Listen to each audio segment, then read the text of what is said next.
38-ге толамын. Қаншада? 38-ге толамын. 37-те толық. Bir ayda 38-ге толамын. Мама.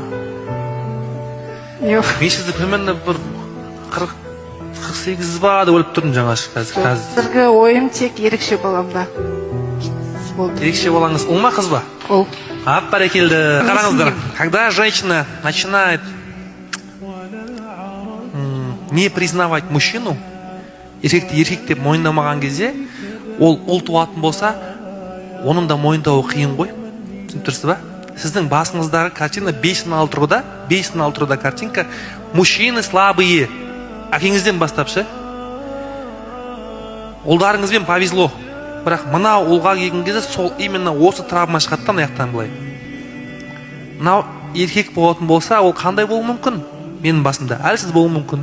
Неге? Өйткені еркектердің бәрі әлсіз деп ойлаймын. А бала әлсіз болғысы келе ма? Жоқ. И что он делает? Ауырады? Иә, алға жылжымайды. Балжан ханым, халықтың алдында сізден мен иіліп кешірім сұраймын, қатты сұрай қойған үшін. Негізі ерекше баланың анасы деген ол шынымен герой ғой. Мен айтқандағы ниетім сізді жақсы жаққа бір шақырайын деп. Сондықтан менің атына сізге кішігірім ілтипат ретінде, сыйлық ретінде осы бір гүлді қабыл алыңыз, иіліп кешірім сұраймыз. Мен ойлаймын, әрбір адамның жүрегінде бір өзінің қалауы болады. Кейде оны адам емдей алмайды.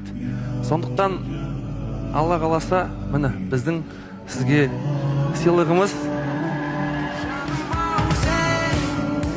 ағамыз екеуіңіз немесе балаңыз екеуіңіз қасиетті мекенге барып дұға тілеп қайтыңыздар. Умраға жолдама екі адамға.